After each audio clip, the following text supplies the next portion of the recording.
Today, we're going to get to some of the questions that were in my recent community post about a car salesman Q&A. You know, you guys put a bunch of good comments in there. We're going to kind of go through some of them and discuss them today.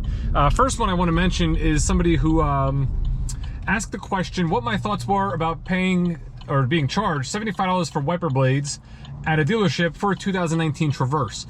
And personally, I would never pay that for wiper blades. There's enough places you can go, like Walmart, Pep Boys, Advanced Auto Parts, things of this nature, in which you can get wiper blades cheaper than $75, depending on which ones you buy. Like, there's wiper blades that are as cheap as $7, and there's wiper blades that are, you know, $30 each. So you're gonna buy two, that's $60.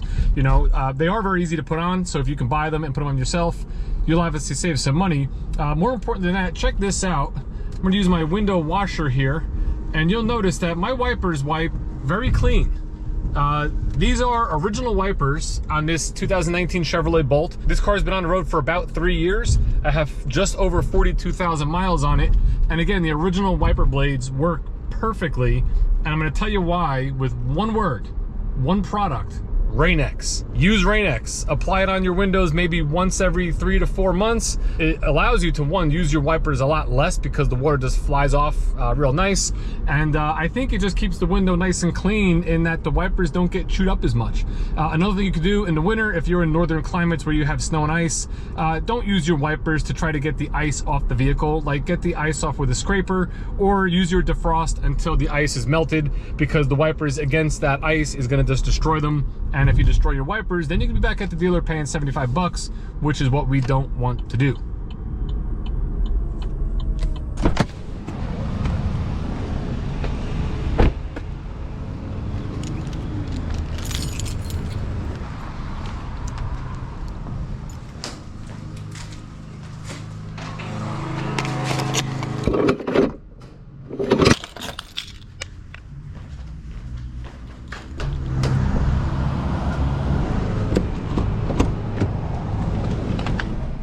Next question, two-part. When there's a market adjustment, customers are paying over MSRP, do financial institutions cover that upcharge? And then in the future, when a customer trades that vehicle in, are they going to be upside down, you know, in that vehicle?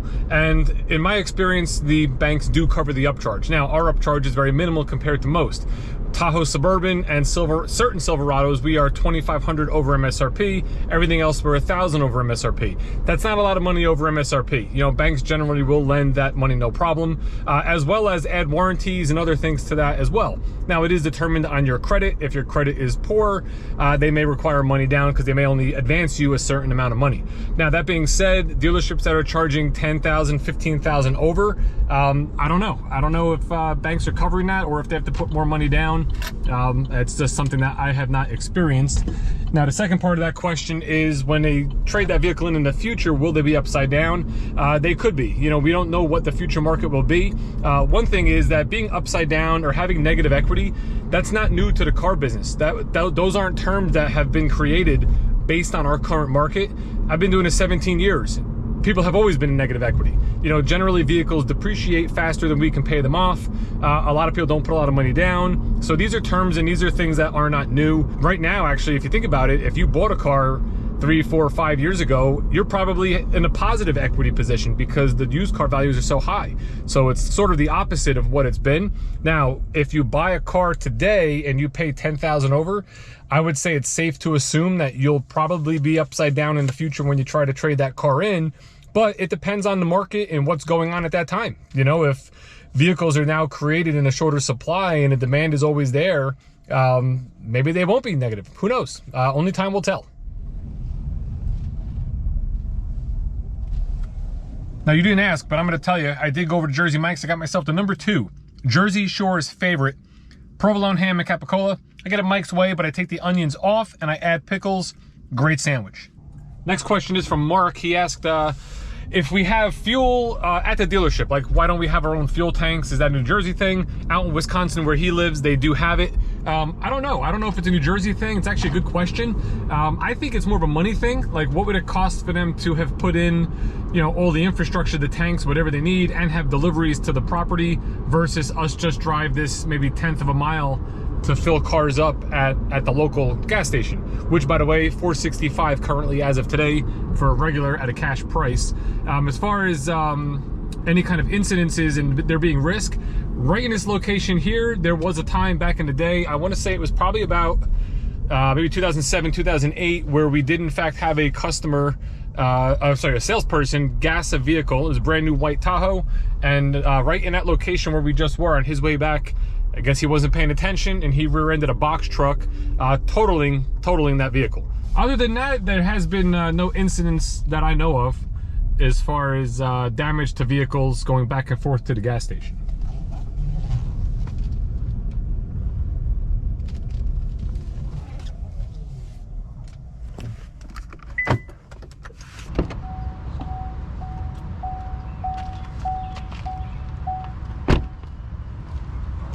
I tell you, this is still a sight to see, the fact that this lot is as empty as it is. To think this time last year is when we started making videos about the chip shortage, about the inventory shortage and everything that was going on. If you're not familiar with those videos because you're new to the channel, go to my channel, go to the playlist tab, and there's a bunch of playlists there. There's one called Dealership Life. That's like 3.5, 4 years of what it's like for me selling cars here at the dealership. So if you haven't seen some of those videos, you go back and watch them and see the differences of what it was like in the past compared to what it's like now. Right now, this is our entire inventory. One available Malibu, one Equinox, one Trax. That Bolt EUV is actually sold. It's part of the GM buyback program. We have this is actually really nice. So we have a standard box LT Trail Boss. This is a 2022 with the new body, new interior, fantastic looking truck. I had the two custom Trail Bosses here. These are identical 2.7 liter 4-cylinder turbos. And then we have these three, two FL models and an RST. These are all 22s as well. Actually, I'm sorry, so we have two more vehicles. We have an Equinox in the showroom, and we have another Silverado out front, which is a red line, and that's it. So available vehicles, 1, 2, 3, 4, 5, 6, 7, 8, 9, 10, 11. 11 new vehicles in stock. We got a bunch of questions about money, right? What do we make on cars, commissions, all that sort of stuff. It's obviously a hot topic right now. Normally cars were heavily discounted, you had a lot of rebates. Now things are MSRP, above MSRP, so people are curious, how much money do you make on cars? So we got, how much does the dealership make when a customer pays full MSRP? If you sell a $61,000 vehicle, what's the kickback? How much do you get for selling that vehicle? How much does the dealership make profiting off a lease? How much do you make on a commission on an $80,000 to $100,000 Corvette? You know, so these are they're all good questions, and I know people are very curious about that sort of stuff, but I can only really answer that question with a question. What do you think a salesman, one, should make on a $60,000 or $100,000 car versus what do you think they actually make when they sell it at that MSRP? And the reason I'm not going to answer this question is because in the past, 3, 4, 5 years ago, cars were heavily discounted. We had what was called a flat or a mini, right? People would see it in videos, they'd see it in forum boards, they'd see it in discussions about salespeople. The least you can make on a vehicle was $100. And a lot of times on new cars, that's all you made. $100, $100, $100. And you relied on volume, you relied on unit bonuses from the manufacturer to really earn income. If you produced, you'd make more. And that was the whole name of the game, was units and volume.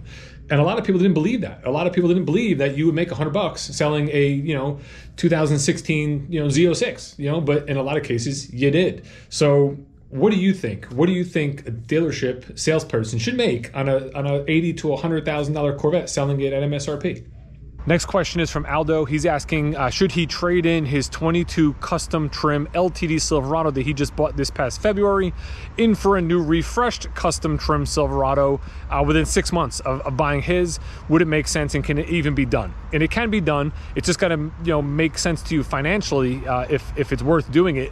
The only thing I would suggest is if you're going to upgrade, maybe upgrade to an LT or a different level of trim, or stay with your custom, because if you upgrade to the new 22 refreshed custom trim, you're gonna get the new front end. If you're in the 4-cylinder model, you're gonna get the high output 2.7 turbo, so you're gonna get more power, but that's really it.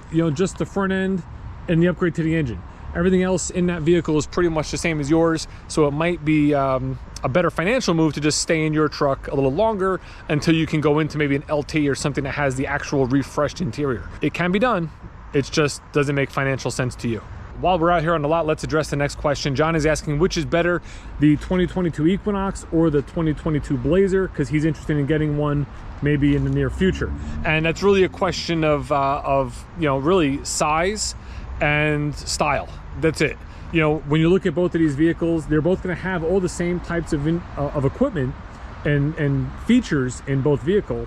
It's just which one do you like better as far as style, and which one do you need as far as size. Obviously the Blazer, you're gonna have a bigger vehicle, you're gonna have more cargo space, still a 5-passenger, but again, a little bit bigger, a little bit roomier. The Equinox, a little bit smaller, a little bit more compact. Again, still adequate space for 5 passengers with cargo. Just, you know, again, what do you really prefer? You can't go wrong either way. They're both great vehicles.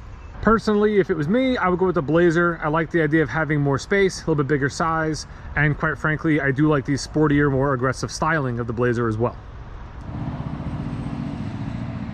All right, home of inventions. You left a whole paragraph full of questions. So since it's a little stormy out and it looks like it's gonna be a little thunder and lightning, we're gonna do a lightning round and we're gonna hammer out these answers real fast. So the questions are here and here are my answers.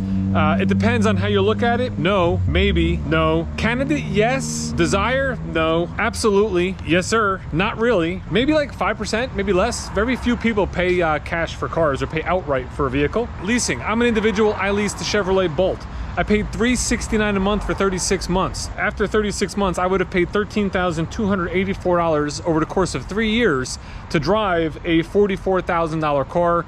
I'd say that's well worth it. No, the reputation and the stereotypes of salespeople, because it's a stereotype, it's not true in all cases. I will probably never have an office here because there are not enough offices. We have 1, 2, 3, really 5 offices, which are all being used except for one, but that's really a business development office that will probably be used again for that in the future. There are currently 4 Daves here at the dealership. Nope, meetings vary week to week. We always have one on a Saturday morning. Other than that, it's like sporadic page, all sales to the sales office, at which they'll give us updates and things that we need to know. So it's not necessarily scheduled meetings, more of just, you know, when there needs to be something said, they say it. That's gonna do it for Q&A. The rain has started. I got my car pulled up here, getting ready to go home. We leave here in about 5-10 minutes.